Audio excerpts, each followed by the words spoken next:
Hey, thanks for checking in and watching this video. I am Crystal and I'm sitting outside on this beautiful, lovely day. It's warm, it's still winter, but tomorrow will be spring equinox for us, and it's absolutely gorgeous out here. So I figured it'd be a great place to do a video. I'm sitting here and really enjoying the sun on my face and the warm air and also the birdies. They're slowly coming back, and it's really nice to hear them again, to hear their songs. I've been contemplating this last few days about the experience of time. What is time? And because there's a lot of different premises around it. Some of us, all of us, work around time, right? We have clocks, we have schedules, we have, even the earth in some ways works around cycles, right? In Canada, for example, where I live, there's spring, summer, fall, winter, right? And for most of us, I have a really larger understanding about what linear time is, because we have this ability to have a concept of our past and our future as well as our present.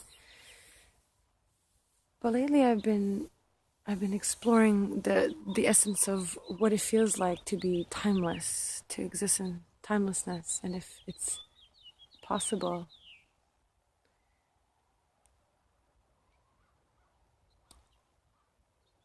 I've been struck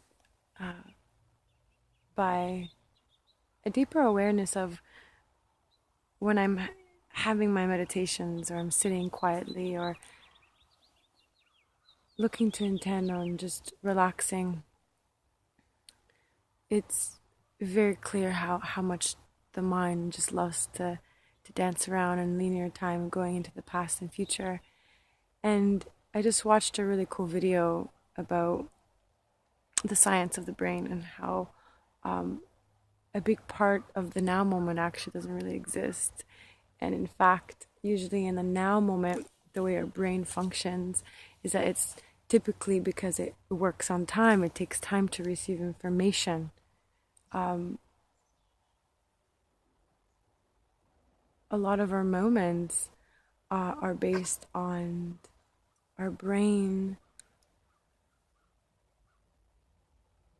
filling in the blanks of what it doesn't understand with the past, and also being able to predict the future.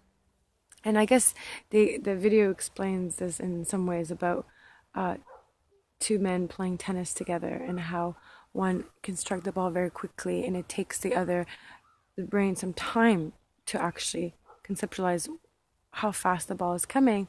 And so it takes a tenth of a second to be able to even see the ball moving. And then once it's trying to predict what's going to occur, but it's predicting on a time lapse because the ball has already moved.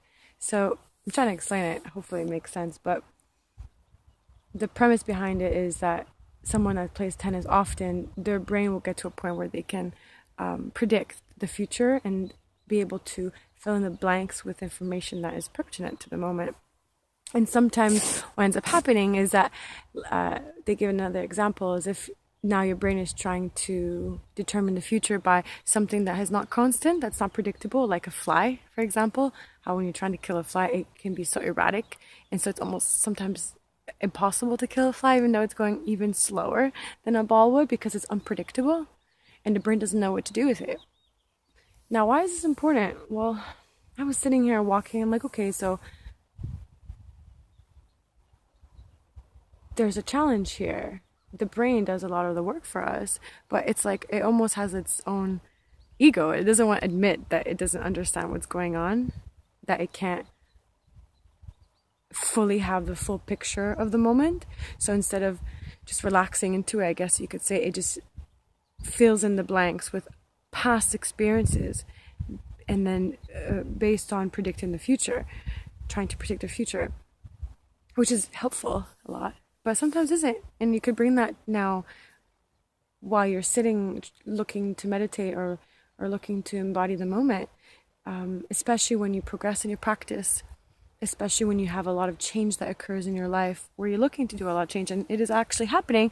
I guess in some ways the brain doesn't know what to do with it. Like the future now is unpredictable because now you're making different choices, and you're looking to slow down your experience so that that change can happen. And so what I've noticed is when I'm sitting there, a lot of times my mind will be relaxed and I'll be able to get into it, and other times it's not, and it like replays old stories of the past, which then is in my now moment, which then affects my future.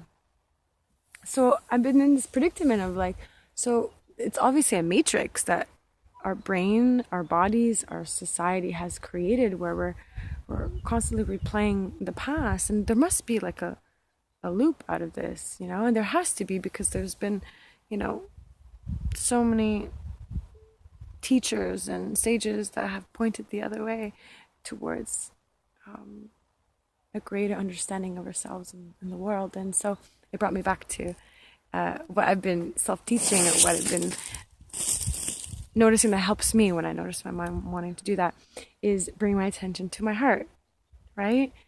And I've noticed that if I'm having thoughts about recurring, repetitive, thoughts of the past, I kind of just breathe and I bring my attention down to my heart, and I really imagine myself breathing in and expanding my heart out, and breathing in and expanding my heart inward even more. If that makes sense. And this just creates this peace, this moment, this stillness, and it could last longer than a moment. Sometimes it doesn't, but it creates this vastness within me. And I've noticed myself, and it's very interesting, that I'll have days where I'm in this complete feeling of alignment and delight, especially recently. And when I'm really offering myself a lot of self-care and self-nurturing to really create moments in my days of mindfulness and energy work and feel my physical experience in my body and experiencing pleasure in the body and stuff like that, my now moment is even more clear, in the sense that I'm more capable of being in the moment wherever I am. I've noticed that when I get an accumulation of those, then a few days later I'll have this like eruption of a day where I'm being bombarded with like thoughts that I thought that I have dealt with, right? Or that I thought I had let go, or they're just maybe giving me a wider movie, I guess, of that story. And I've been perplexed for a while, wondering, why is this happening? I thought I was on this path, and now I'm kind of starting to see the whole thing to a deeper degree of why that happens. Like now my consciousness is moving towards a direction that my brain can't understand. It can't predict anymore. It's been so used to predicting it from past experiences, and now it's like everything is new and everything is more clear. And so it's almost like there's like a fear of loss of identity, which is of our past, that comes up, and then it just kind of replays those movies. But what I've noticed in myself is that if I allow myself not to resist even those thoughts and those patterns, and I really allow myself to not judge them as this shouldn't be happening anymore, or like, oh, I don't want to think about that person or anything like that, and I just really like imagine, if it's a person or an experience or a feeling, I like really envelop it and I breathe it into my heart space, like rather than pushing them away from me, I'm pushing it into me, into my heart, and I really feel this deep expansion and release. And it just takes a few moments really of aligning, just stopping, aligning my mind, my heart, and even my emotional body, the belly button area right here, and then it just completely shifts. So I guess I want to talk about this because I feel myself the last few days really questioning and understanding the premise of fear, and how fear is in alignment to what creates linear time in some ways, because if we are challenged in living in the now moment, it's because we're afraid that if we let go of our past, we let go of our identity. Like, we believe that our past is who we are, and so we constantly play in the moment. And then the same thing with the future too, right? Who we are wanting to become is our identity in the future. And so there's fear that if we don't live within those two boundaries, then who are we really without that identity? And also that if we're living in the now moment, perhaps there's another fear that, well, then I won't do anything, like, planning for my future, like that won't occur. So there's a fear of not doing. So I've been really exploring that, and if it's actually possible to completely get out of linear time and live in timelessness.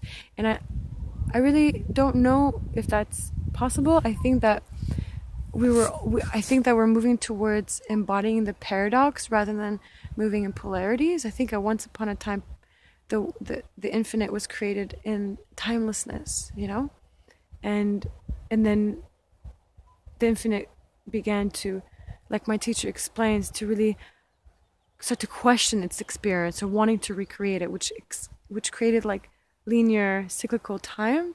And I believe now, from my experience, is that we're moving now not back to timelessness, whereas we have to jump back to it completely, but now we're gonna sit between the paradox, like allow ourselves to really embody both within our reality, which I don't think has ever been really done. And so it's probably even more confusing for us, for our brothers and sisters, the infinite, because it's so new.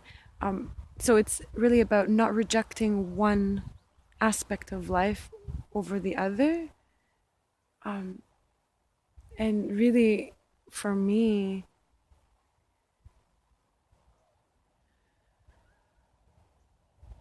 allowing myself to embody the fact that I can be both an infinite self, like individuation, an individual, and also that I'm also the infinite. And now what I'm looking to embody every day is, well, what does that really mean in my everyday actions? Because then that means I have a spectrum, and if I have a spectrum, that means I have to embody complete acceptance of this vastness of who I am, just without having to create identities and labels, and also recognize that this is not a static state, that we are not living in static states. And I believe that a lot of what we've been taught is static, and what we're taught in school is always about the past rather than embodying the moment and being in the physical body and really experiencing pleasure in the moment and within ourselves and in the experience, and not having to chase the past or future away. So yeah, I hope this kind of makes sense. I'm trying to make it sense for myself too.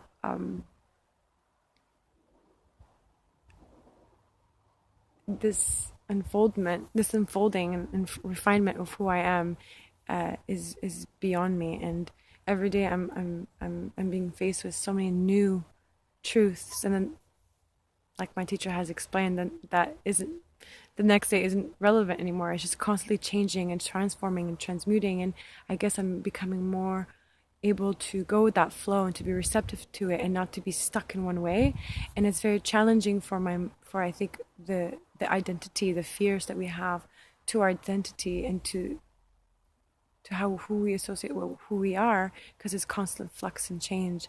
And yeah, so I'm feeling myself really being boundless, really. And it's quite beautiful. And now in the moments where I notice my mind and my emotions erupting within me, I'm watching it all and feeling it all without resisting it, without rejecting it, and just giving it space for it to be integrated on its own and released on its own, without me trying to control it. Because I think that's the biggest thing, is our power, our light is trying to control things. And when we let go of that control, it becomes more expansive instead of contractive. Does that make sense? Yeah. We tried to control our fears and our environment, and so I'm just looking to release that, and it's quite freeing and beautiful, and at time, again, scary, because you don't know the future. Anyways, love you guys. Thank you for watching.